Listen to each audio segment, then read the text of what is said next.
Funding for this program is provided by. Additional funding provided by.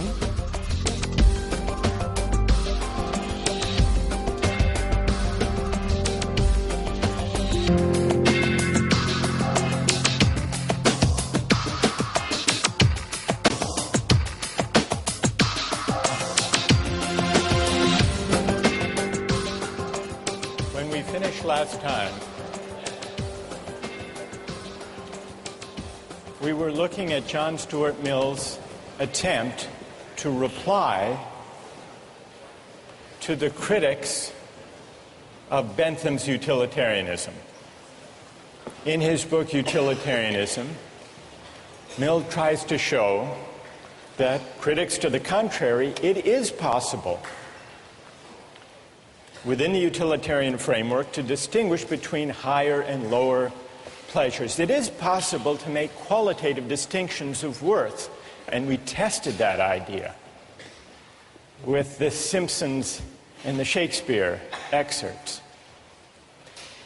And the results of our experiment seem to call into question Mill's distinction, because a great many of you reported that you prefer the Simpsons, but that you still consider Shakespeare to be the higher or the worthier pleasure. That's the dilemma with which our experiment confronts Mill. What about Mill's attempt to account for the specially weighty character of individual rights and justice in Chapter 5 of Utilitarianism?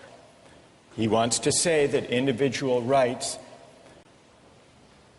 are worthy of special respect. In fact, he goes so far as to say that justice is the most sacred part and the most incomparably binding part of morality. But the same challenge could be put to this part of Mill's defense. Why is justice the chief part and the most binding part of all morality? Well, he says because in the long run, if we do justice and if we respect rights, society as a whole will be better off in the long run. Well, what about that? What if we have a case where making an exception and violating individual rights actually will make people better off in the long run? Is it all right then to use people? And there's a further objection that could be raised against Mill's case for justice and rights. Suppose the utilitarian calculus in the long run works out as he says it will.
idea?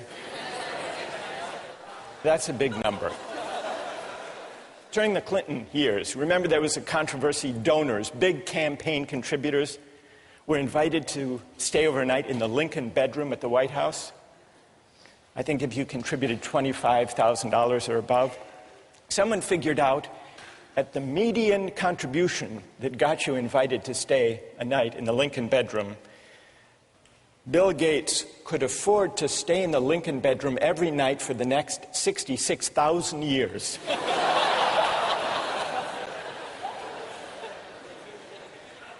Somebody else figured out, how much does he get paid on an hourly basis?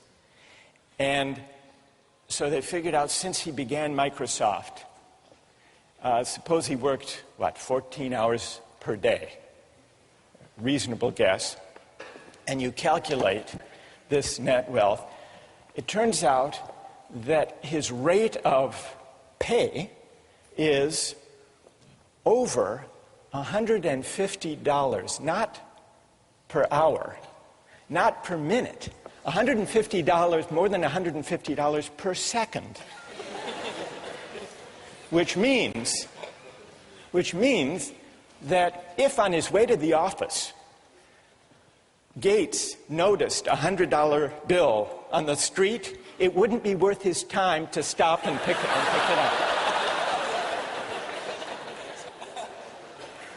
Now, most of you will say, someone that wealthy, surely we can tax them to meet the pressing needs of people who lack an education or lack enough to eat or lack decent housing. They need it more than he does. And if you were a utilitarian, what would you do? What tax policy would you have? You'd redistribute in a flash, wouldn't you? Because you would know, being a good utilitarian, that taking a small amount, he's scarcely going to notice it, but it will make a huge improvement in the lives and in the welfare of those at the bottom. But remember, the libertarian theory says we can't just add up and aggregate preferences and satisfactions that way. We have to respect persons, and if he earned that money fairly, without violating anybody else's rights, in accordance with the two principles of justice in acquisition and justice in transfer, then it would be wrong, it would be a form of coercion to take it away. Michael Jordan is not as wealthy as Bill Gates, but he did pretty well for himself. You want to see Michael Jordan? There he is. His income alone in 1 year was $31 million, and then he made another $47 million in endorsements for Nike and other companies. So his income was, in 1 year, $78 million. To require him to pay, let's say, a third of his earnings to the government to support good causes like food and health care and housing and education for the poor, that's coercion. That's unjust. That violates his rights. And that's why redistribution is wrong. Now, how many agree with that argument? Agree with the libertarian argument that redistribution for the sake of trying to help the poor is wrong? And how many disagree with that argument?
I don't think this is necessarily a case in which you have 99 skateboards and the government, or you have 100 skateboards and the government's taking 99 of them.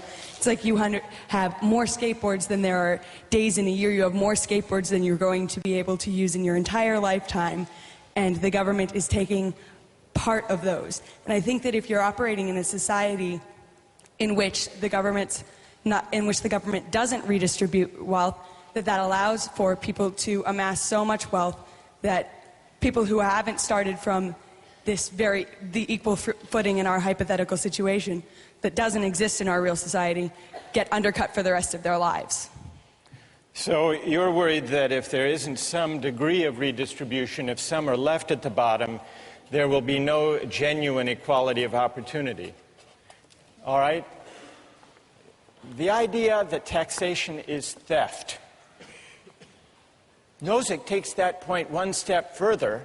He agrees that it's theft.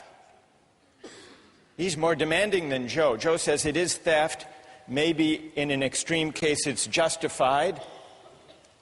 Maybe a parent is justified in stealing a loaf of bread to feed his or her hungry family. So Joe is what would you call yourself, a compassionate quasi-libertarian? Nozick says, if you think about it, taxation amounts to the taking of earnings. In other words, it means taking the fruits of my labor. But if the state has the right to take my earnings or the fruits of my labor, isn't that morally the same as, according to the state, the right to claim a portion of my labor? So taxation actually is morally equivalent to forced labor, because forced labor involves the taking of my leisure, my time, my efforts,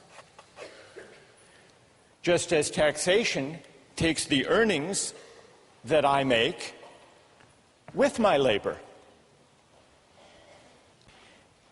And so for Nozick and for the libertarians, taxation for redistribution is theft, as Joe says, but not only theft, it's morally equivalent to laying claim to certain hours of a person's life and labor.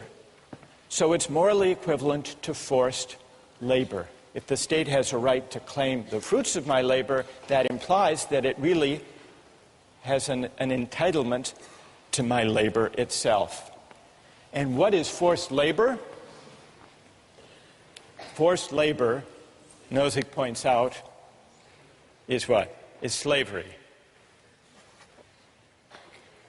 Because if I don't have the right, the sole right, to my own labor, then that's really to say that the government or the political community is a part owner in me. And what does it mean for the state to be a part owner in me? If you think about it, it means that I'm a slave, that I don't own myself. So what this line of reasoning brings us to is the fundamental principle that underlies the libertarian case for rights. What is that principle? It's the idea that I own myself. It's the idea of self-possession. If you want to take rights seriously, if you don't want to just regard people as collections of preferences, the fundamental moral idea to which you will be led is the idea that we are the owners or the proprietors of our own person. And that's why utilitarianism goes wrong.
because you cannot just discount the people around you.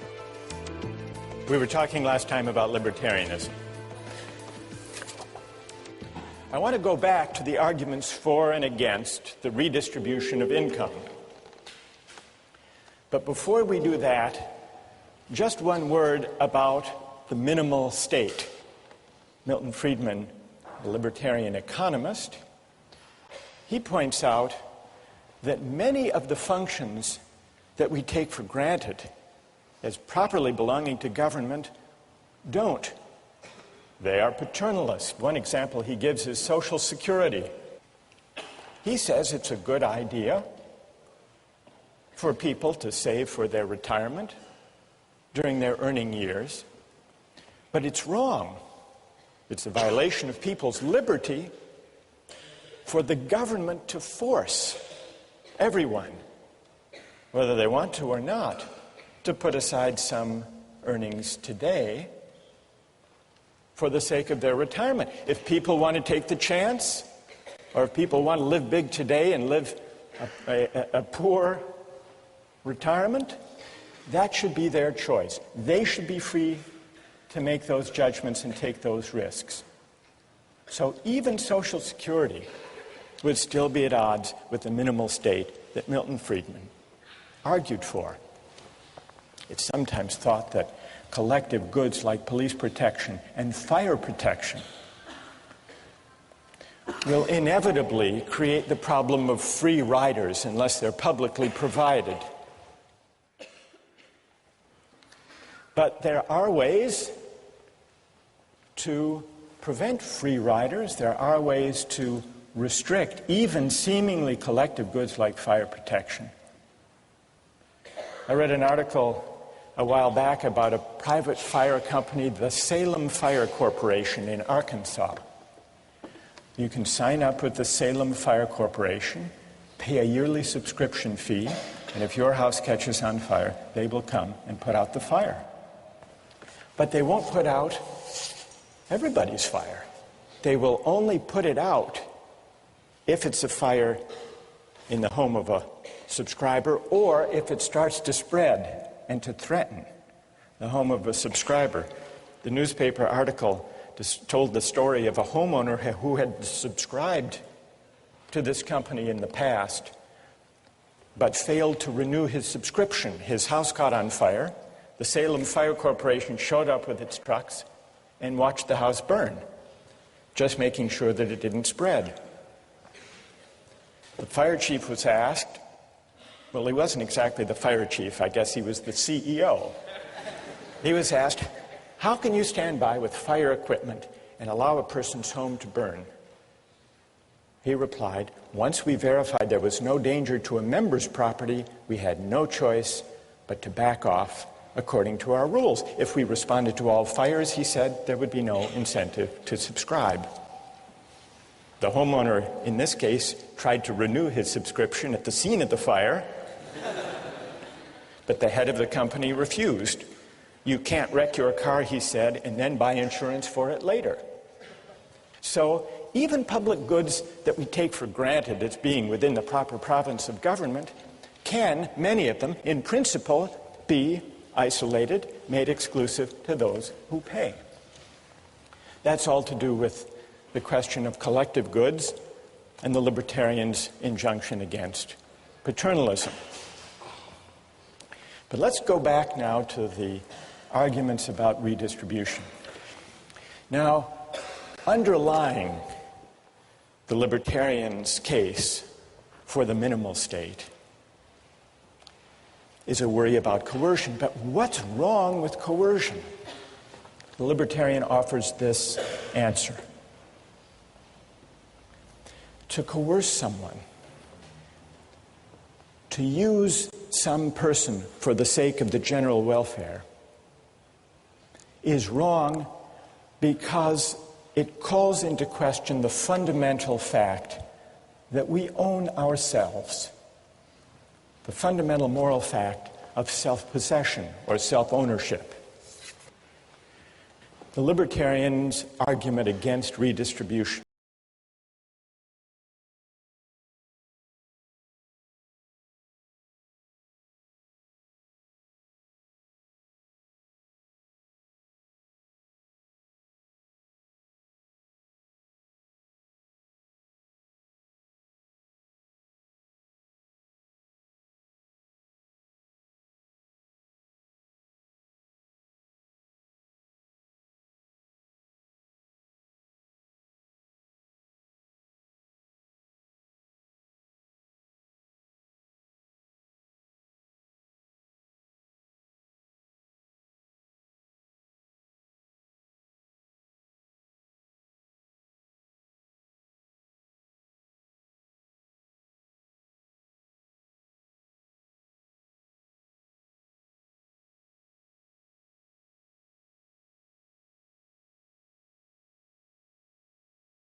Your name? John? John Sheffield. John. Who else wants to join other brave libertarians who are prepared to take on, yes, what's your name? Julia Roto. Julia, come join us over there. Now, while Team Libertarian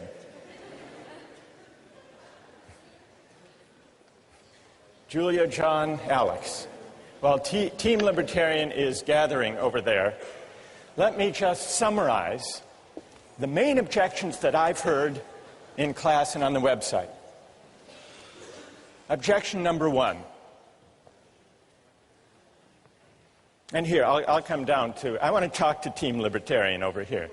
So, objection number one is that the poor need the money more.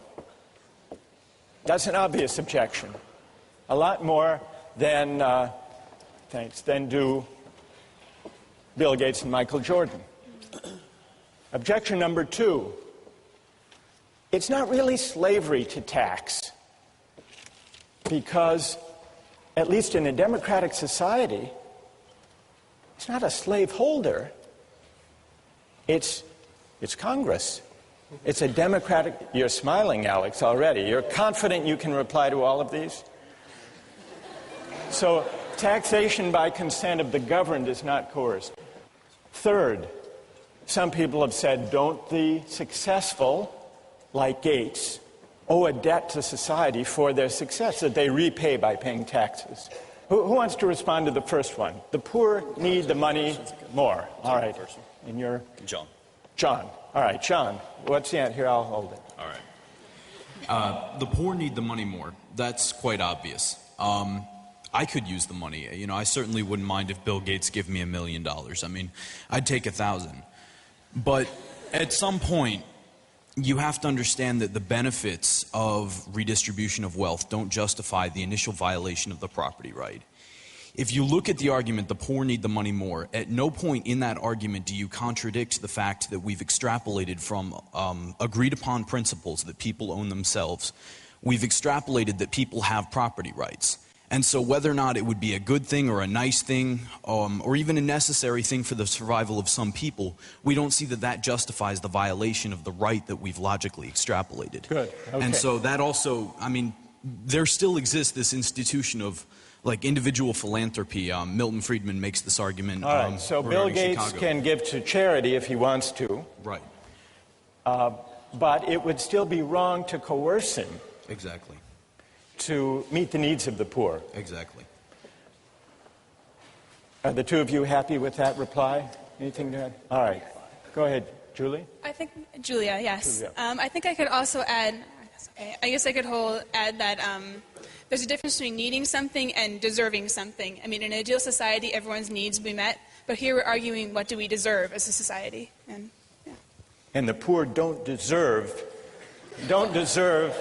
the benefits that would flow from taxing Michael Jordan to help them. Based on what we've come up with here, I don't think you deserve something like that. All right, let me push you a little bit on that, Julia. The victims of Hurricane Katrina are in desperate need of help. Would you say that they don't deserve help that would come from the federal government through taxation? Okay, that's a difficult question. I think this is a case where they need help, not deserve it. But I think, again, if you hit a certain level of requirements to reach sustenance, you're going to need help. Like if you don't have food or a place to live, that's a case of need. So need is one thing, and desert is another. Exactly. All right. Who would like to reply?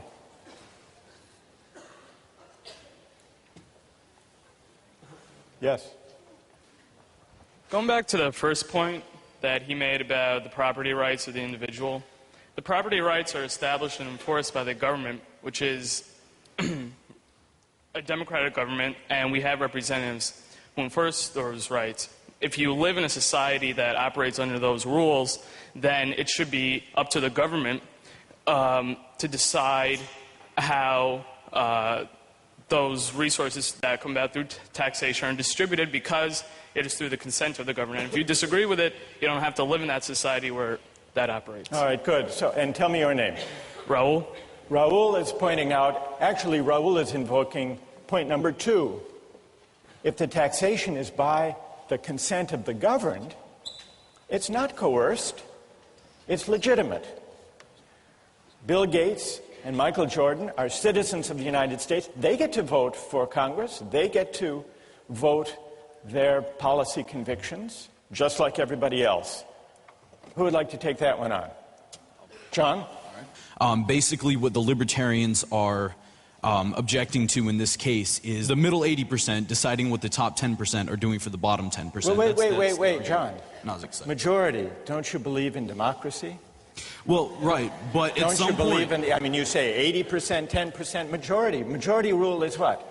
The majority. Exactly, but... In a democracy. Aren't you for democracy? Yes, I'm for democracy, but... hang on. Democracy and mob rule aren't the same thing. Like mob rule? Mob rule. Exactly. But in an open society, you have a recourse to address that through your representatives. And if the majority of the consent of those who are governed doesn't agree with you, then you know you're choosing to live in this society. And you have to operate under what the majority of society concludes. All right, Alex, on democracy. Democracy, what about...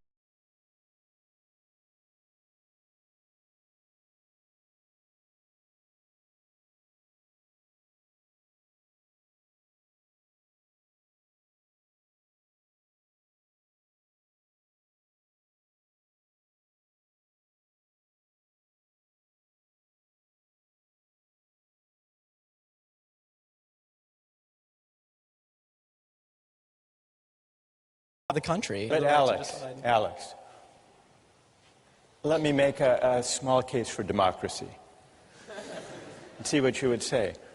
Why can't you, we live in a democratic society with freedom of speech, why can't you take to the hustings, persuade your fellow citizens that taxation is unjust, and try to get a majority?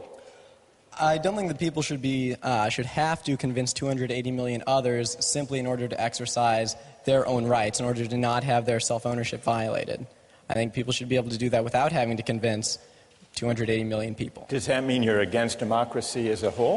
No. I just believe in a very limited form of democracy whereby we have a constitution that severely limits the scope of what decisions can be made democratically. All right, so you're saying that democracy is fine except where fundamental rights are involved. And I think you could win, if you're going on the hustings, let me add one element to the argument you might make. Maybe you could say, put aside the economic debates, taxation. Suppose the individual right to religious liberty were at stake. Then, Alex, you could say on the hustings, surely you would all agree that we shouldn't put the right to individual liberty up to a vote? Yeah, that's exactly right.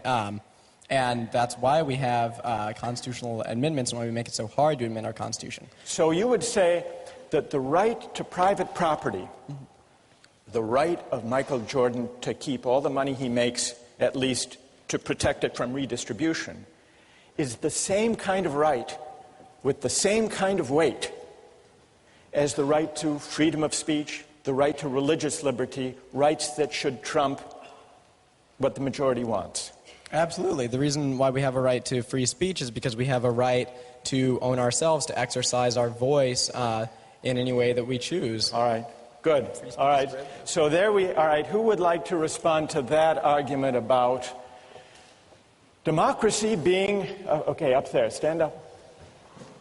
I think comparing religion and economics, it's not the same thing. The reason why Bill Gates was able to make so much money is because we live in an economically and socially stable society.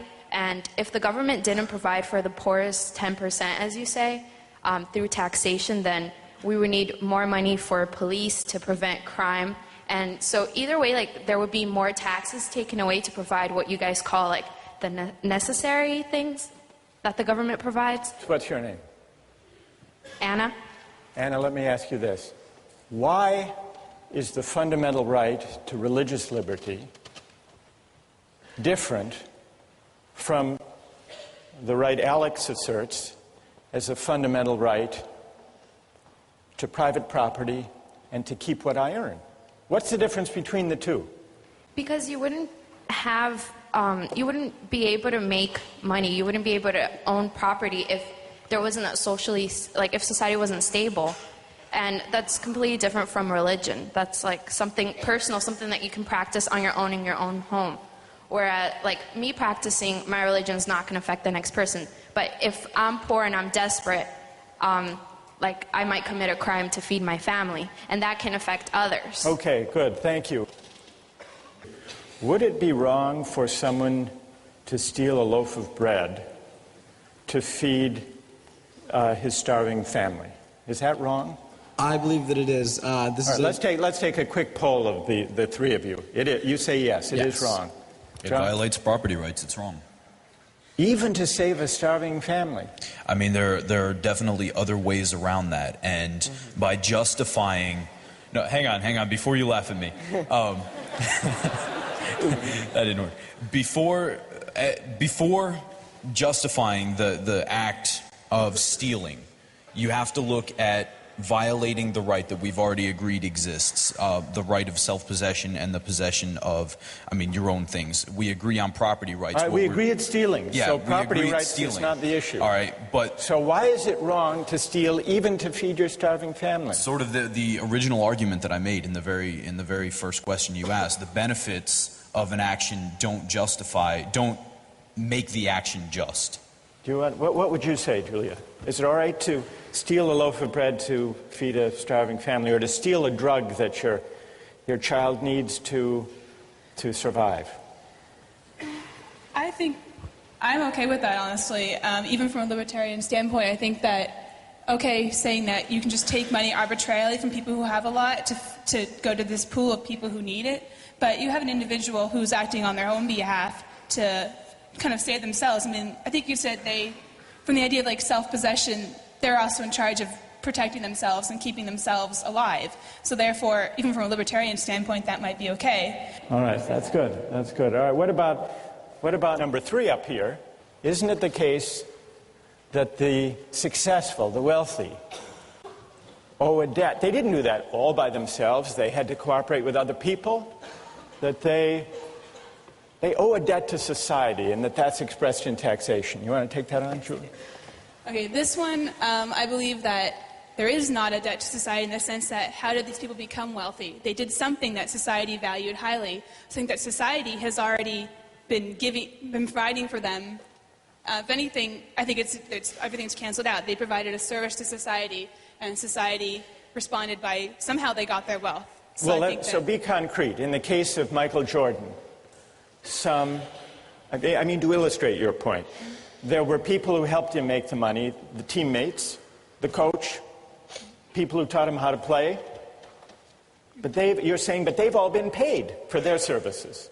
Exactly. And society derived a lot of benefit and pleasure from watching Michael Jordan play. I think that's how he paid his debt.